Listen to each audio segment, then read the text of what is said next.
Hello, everyone, and welcome to the One Question Leadership Podcast. My name is Kendi Hilliard, and I'm currently a student athlete playing NCAA Division I volleyball. Let's talk about reflection. As an aspiring athletic director, I believe reflection is one of the most important skills a person can have. As my chapter of being a student athlete closes, I reflect on my experience at the NCAA's Student Athlete Leadership Training, or SALT as we would call it. At SALT, I was able to uncover my core values as well as understand and develop my own leadership philosophy. I also brought some of what I learned back to my administration and my school's SAC. The activities assisted me as SAC president and as a current upperclassman in helping those around me realize that they could be and are leaders in their own right. What I've learned so far is that reflecting on the good and the bad experiences in your career help create a more dynamic leader in organization. Thank you for listening and enjoy the podcast.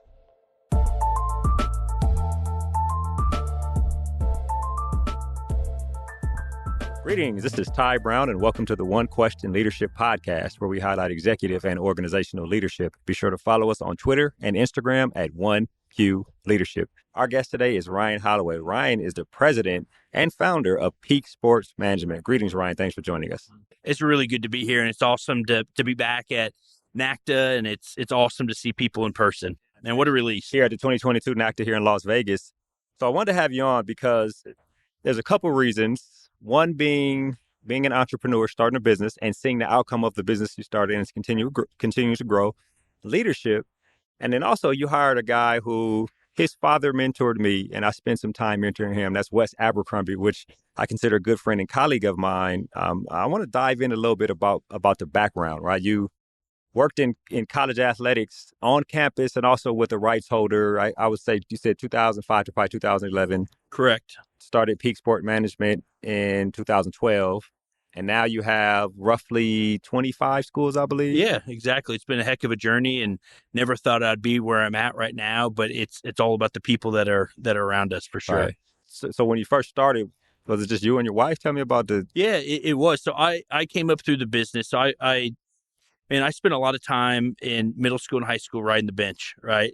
And I did a lot of time like looking around at the scoreboard, wondering how Coca-Cola got up there, wondering why is it that we're playing this team? How did the refs get here? So my head was always in the sports business side of things. And what better way to do that than become an athletic director, right? And so that was my first track, is I want to become an athletic director. But I realized real quick, it's a lot of thankless hours. It's a lot of issues on campus. It's really a thankless job. And I came across the sponsorship side of the business. I said, man, that's it right there. I can make an impact. You can do it. I can make an impact on my financial bottom line, which isn't what it's all about. But it would really free me up on some nights and weekends more than if I stayed in traditional marketing, to be able to spend time with friends and family. Yeah, which is excellent. So then 2012 hits, and you're like, talking to your wife. Yep. Like, we're doing this for this other company, but I think we probably can do it for ourselves, right? Yep, absolutely. And starting a business, I just finished my MBA, right? And one of the things you learned is if you go into a business with a product first, you might not survive, right? But you want to go into a business with a problem and then see how this product or service can solve that problem. What did you see back in 2012 was the problem that you guys could help solve? Yeah, absolutely. So, I worked at Texas State. I actually graduated from when it was called Southwest Texas. And that was in the old 1AA days, now FCS. Then I went from there to Northwestern State, and then I went to Rice. And Rice, you take baseball out, and, there's some things that they struggle with. They've got a lot of really good things going there as well. But the problem that I saw was that this FCS level of college athletics, the smaller level of college athletics, there's really a need there, right, for the rights holder. And so for us, we knew that we could go in there, help them raise some money and solve a lot of problems. And so that was the problem that we saw fit. Ohio State hasn't had issues raising money, nor has Texas, but Central Arkansas sure as heck did. And we knew that we could come in and help them raise some money because we were really, really passionate about that space. Right. So And I guess let me clarify, just in case anybody listening doesn't know what peak sports management is. You guys are a rights holder, right? But I Correct. guess I would assume as an entrepreneur mindset, you probably consider yourself more than just a rights holder. Like, how would you define the business? Yeah, absolutely. So I truly feel that if you took any of our general managers or county executives and cut their arms, they're going to bleed the school colors, right? And so we're housed within the athletic departments, and we are a rights holder. The conversation with athletic directors and presidents they always begin and end with revenue, right? Right. Because that's why they brought us. But if you were to poll all of our ads, I think revenue would be like 4 or 5 on the list. The other things would be, man, we're helping set a tone in that Monday morning meeting of when we're talking about how many meetings we have. And so once it gets to the ticket manager or it gets to the marketing person or the development person, they're talking about meetings they've had. Having individuals that are wearing your school colors running around the community. When that tunnel that the team runs through blows over 3 minutes before the team's about to come over, and you go and wrestle that thing down, knowing that we have to roll our sleeves up and help that athletic department. That's really been our X factor for sure. Because these programs don't have a ton of staff members, and us adding a couple staff members is very, very helpful to them, and we enjoy it. And get things done. Let's talk a little bit about entrepreneurship. Like I mentioned, identify a problem, create a service or product that helps to solve that problem. But then you get to a point where you need to expand the staff, right? You can start in the garage, Right. old school, like in the tech industry, but then you start growing, and now you got to expand the staff. And what I've noticed about you is you surround yourself with young professionals, right? And young professionals, they have to be led in a certain direction. When I was a young professional, I needed to be led a certain way, and they like their semblance of autonomy with direction, right? Tell me what I need to do and how I need to do it. Evaluate me by my product, not my process, unless the process is the product type situation. Tell me why that's the philosophy of yours of hiring young professionals. Yeah. Absolutely. Well, for one, I would say that they've taken a chance on us, right? Maybe they were trying to go for some quote unquote big opportunities, and maybe they didn't get that call back. And we talked to everybody, and we still talk to everybody. That is something really, really important to us, because I always had that chip on my shoulder. I didn't get into. I got turned down from the University of Texas Business School. Southwest Texas took me in, so I always had that chip on my shoulder. So I love hiring young people because I know that they can work really hard. I know they're going to ask a lot of really good questions. I know they're going to keep me young. I know they're going to keep me in tune with what's going on in the real world. And it doesn't mean like, hey, we're going to do a Twitter campaign. Let's have the young guy do it or the young girl. Right. They're going to know what to do. They can really educate me, right? And I think that's a really, really big part. And going back to the entrepreneur part, it's a term I've always really, really struggled with, because I never thought about getting into this to build it. Yeah. And I think the most successful businesses out there are folks that go and find something that they're really, really passionate about. Because let's face it, there's a lot of parts with this business that just really suck. They stink. And during those dips in time when you're getting punched in the gut, you gotta just really plow through it. I used to sell lubricants for ExxonMobil, and that sucked. And when it got really bad, I just gave up. I'm like, what am I doing here? But this, I'm really, really passionate about it. So hiring these young folks, we find the people that are most passionate, that have that passion, that got that spark in the belly is the term I always use. And we always talk about that, and we're always listening to them. We're always asking for feedback. So if you go to my Twitter bio, we just hit 50 employees. In my Twitter bio, I talk about how I work for 49 people. And I really, really believe that, because I want to see if I can position those folks, because they're the ones with the newest and best ideas, a lot better than mine. Which is excellent. Defined in terms of leadership, right? In terms of hiring these people, and it might be green coming out of college. Like, what are, for lack of a better word, what are some of the challenges in hiring people who are coming fresh out of college without the experience? You just told us what some of the, I guess, assets are, right? They're curious. They want to know how to be successful. How can I help your organization? How can your organization help me? But what are some of the challenges also with people? Yeah, I would say the number one challenge isn't with the young person themselves. It's with their parents. We never have conversations with their parents, but so Johnny or Sally works their way through school, might take on a lot of debt, right? They might come out of school with $100,000 of debt, and we're going to pay them 30, 35 grand plus commission, maybe put them up in an apartment, and their parents are saying, no, you need to be making more. And so we really, and anybody listening to this, whether in your car, on the treadmill or whatever, and you're in this position, feel free to really stand up to the person that's telling you that you shouldn't follow your passion, because they're going to say, well, you need a better paying job. And so what they end up doing is they go get a job working at a bank as a teller, making 47 grand and hating life. But they're making good money when they're fresh out of college, but go and chase your passion. So that is without a doubt the number one thing. And because everybody says, well, I've got to talk to my parents about this opportunity. So for us, we really, really try to challenge them on that. And then actually with them, it might be they're wanting to set the world on fire. They want to get promoted really, really quick. What I find absolutely amusing, I'll be 42 soon. They've been saying this about my generation. When I was 22, like, I wanted everything now. Kids these days was a term 20 years ago. And so that hasn't gone away. For me, it's just understanding with where they're at. I think a big part of what I really try to focus on is just not having an ego at all. And so I ask for input. And if I have to pivot on decisions I've made, I have no problem pivoting because some people might look at that as being weak or foolish. If you've pivoted, for me, I try to get input from a lot of our folks to try to make these decisions. Right. Thinking about growth, right? One thing I appreciate about you guys is that you made it very intentional to go out and get Black colleges, the HBCUs, as a part of your clientele. And I think that's special, right? Because you see that there's something there that other people may have overlooked over the previous years. Tell me about that aspect, that outreach in terms of reaching out to HBCUs and then bringing them on as clientele and helping them to be successful in their athletics departments. Absolutely. It's been really special. It's been very organic. It's been intentional. And I think the most important thing, it's been very authentic, right? And I think one thing I've been really proud of is we've been really good stewards of the brand, right? Because since the trials and tribulations of the summer of 20 and George Floyd, right, working with HBCUs has become very in vogue, right? And we were very fortunate that we were before all of that. But for us, truth be told, it was a white athletic director that came from a PWI that went to an HBCU, and he called and we'd talking to him at the prior institution. We said, what the heck, let's check it out. And we got on campus and we said, man, this is like every other campus. We said, man, this is a special place. We feel like we can make it an impact.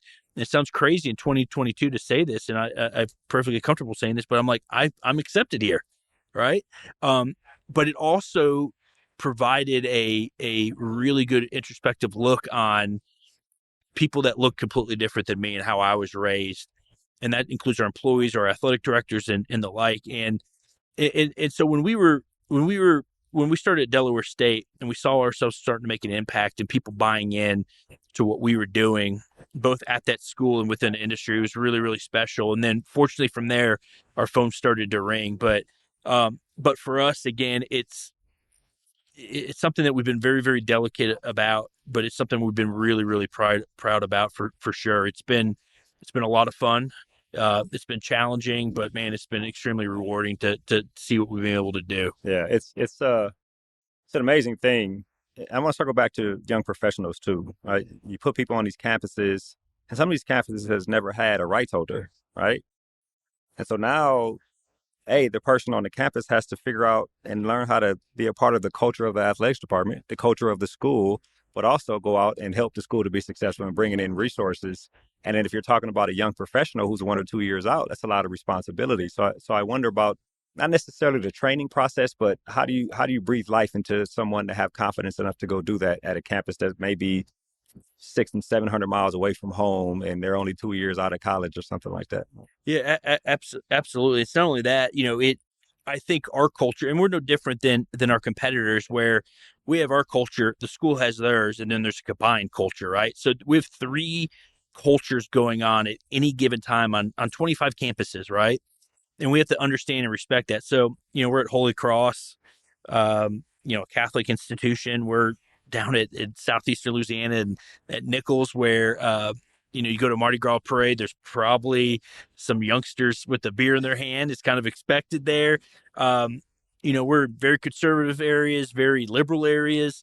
And so we really embrace that. We try to find people that we really feel are going to excel into that, right? So not saying we're hiring a Catholic to work at Holy Cross, but they need to understand where they're at. So for us, it's just constantly talking to the folks about what we're trying to do, doing check-in calls with the staff about not our staff members, but like the athletic director or point of contact, just to say, hey, how's Johnny or Sally doing? How are they dressing? How are they really getting involved in y'all's cultures, or something else you want to see? And then I think the most important thing is letting them fail. Yeah. Not really purposely, but just, hey, why did this person show up and say this, or why were they wearing this, or why they do this? And it's an opportunity for those folks to grow that way, which I think is really important. And I had some really good leaders that really extended that leash for me, where I could fail, and I was able to learn a lot from that, which I'm extremely grateful for. Which is excellent. So we're 10 years in. I don't know what you guys' definition of successful is, right? With 25 institutions, but you can easily say, this, I have a passion. We fought this problem. We have created a service/product that can help solve the problem. If we keep getting schools and institutions, I think we're doing a good job, and be happy with that. Or you can continue to try to innovate and iterate in terms of the services you provide and how we can be more creative in providing those services. Talk to me about your methods of staying progressive. One is having young people around you will always keep you progressive and trying to figure out what's next and being creative. But in terms of you and your wife, I guess, in terms of founder, co-founder, owners of the organization, tell me about your innovation process to be able to try to stay ahead of the competition, to try to keep doing things at a high level and expand the company to wherever you guys expand to. Yeah, absolutely. So I think there's really two things that we're always thinking about is, it's like a baker. If a baker wants to open a bakery, their baked goods are going to be really, really good for a couple weeks, and then they're just not going to have people show up because you have to actually run the bakery, right? So we're always thinking about, all right, we got to bake our goods, but we also we need to try to sell them, right? So there's the actual business of trying to run that, and then there's how are we going to make our baked goods better. And so, about the business perspective, we're very, very fortunate. This is a pride point for us. It's not a bragging or an ego point, but it really formulates how we run our business. But we're very fortunate. About 11 months into our business, we became debt free. And so, minus our house, we're debt free personally and on the business. And so, why does that matter? We're not answering to investors. We're not answering to a bank. We're not answering to a parent company. It puts us into an extreme position of power, so we can work with whoever we want to work with. We don't have to work with people that we don't want to work with. And I know that sounds really, really basic, but it has freed us up so much. So when the pandemic came, we entered the pandemic with no debt. So we got all the way until August before we had one discussion with a single school about, we need to modify our contract because you're not playing football games. So that really, really helped us, right? And I think part of that was just dumb luck getting there, but we were able to keep on a vast majority of our employees through the pandemic. And then coming out of the pandemic, we don't have any debt either. So that part has been awesome. But how do we continue to innovate? I think it's some pretty basic things. It's attending events like where you and I are speaking here in Las Vegas at NACTA 2022. It's listening to our young employees, seeing what's out there. I've got a network of mentors and colleagues that I'm always talking to. I think if you asked me this question 10 years ago, I would have said, oh, we're going to do this and we're going to do that and we're going to be innovative. But for me, it's I want to make sure that we're not innovating just to innovate, right? I don't want to go and sign all these NIL deals just because that's the hip thing to do right now. I don't want to go and start doing a podcast because we got experts like you doing it, right? I don't know if I'm an expert, but well, okay. You are. And so that's I think one problem is people try to innovate just to innovate. Yeah. And we definitely stay within our hedgehog concept. Mm-hmm. So Chick-fil-A, I forget how many years it took. It took 10 years, 15 years, 20 years, whatever, for them to get the spicy chicken sandwich. Right. It took us 9 years to start a ticket side of our company. And that of those 9 years, about 4 of those was Wes Abercrombie, our VP of sales, saying, dude, we got to do this. And I'm like, no. One of these young professionals like, hey, yeah, we got to do it. Boss. We got to do it. But every time I was doing that, my argument got a little bit better. His argument got a little bit better. And then we got to the point where his argument was better than mine. And I said, okay, we're doing it. Yeah, right. And we got to do it. But the point is that we we were in rooms with Wes and Kara as well, where we're darn near screaming at each other, saying, "What are we doing here?" And then we come out of there with a really good solution of not just seeing what's hip on Twitter and just moving forward. Yeah. Like we didn't get into esports as soon as the pandemic happened because everybody was doing it. So we try to innovate by being by really listening, trying to move through things in a slow yet expeditious manner. If that makes sense. That makes a lot of sense. I think that's excellent. I mean, you always at least want to be creative, right? Like you're saying, you don't want to innovate, but you at least want to be creative. So you're not stagnant. The organizational habits aren't stale. Because once you get that way, you start losing people because they want to be in that kind of creative type environment. And I think it's wonderful. You mentioned Wes Abercrombie. I remember when I first met Wes, he was just a little young kid knocking over vases off the, dressers and stuff like that. But he's grown into what he's grown into, which I think is an impressive young man in terms of what he's doing. From the outside looking in, it looks like he's kind of grown with the company. I mean, would you say that about that? And in terms of other entrepreneurships and organizations, if you can bring somebody along young, like we're talking about, and have them grow with the company, how do you consider that to be an asset to the company and an asset to the people that are working for you too? Yeah, absolutely. What's awesome about it is he started off as an intern. And one term I use a lot is I want people to force me into a position, right? And so he started off an intern, and he forced us into hiring him full time. Wow. At the Texas Sports Hall of Fame, we used to rep them, and he didn't force us by saying, "I'm out of here." We just said, "Damn, but this guy, like, he's killing it." Right. And so then he's killing it there, and he forces us into another position, and he becomes our general manager at Southeastern Louisiana, one of our youngest, and he's killing it there, and he forces us to promote him to become a regional sales director, and he's doing a heck of a job there, and he forces us to promote him to vice president. And what's awesome about that is people can see the future right now, right? And so when we've got young folks that are interns, we could say the vice president that's a couple levels above you, that guy was in your same position, right? And P.S. You have an apartment we've hooked you up with. This guy right here was having to crash on couches and eat ramen noodles. Right, But that part is really, really good. And we've got a lot of people in our organization that started as interns. And what that has shown us is they believe in what we do, right? And if they don't believe in what we do, I don't have any problem with that.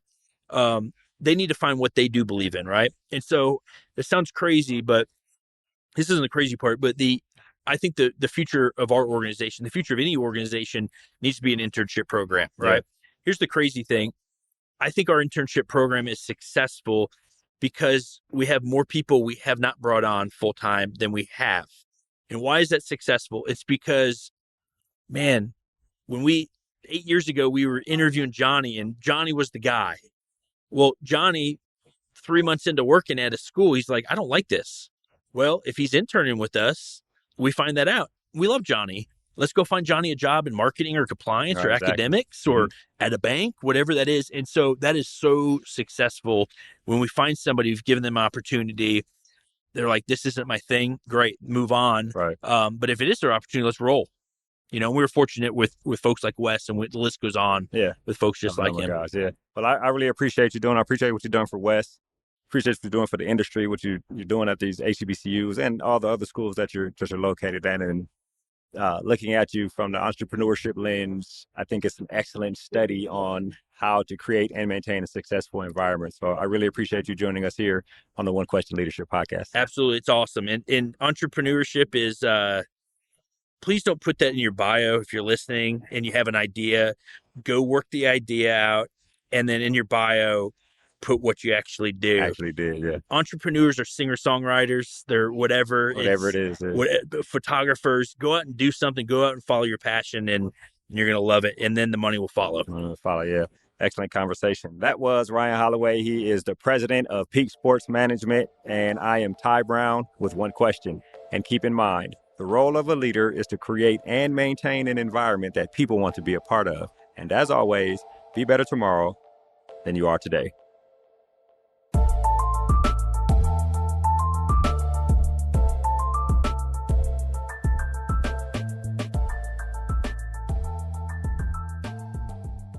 This episode of the One Question Leadership Podcast is produced by Spades Media Group, solving problems using creative leadership.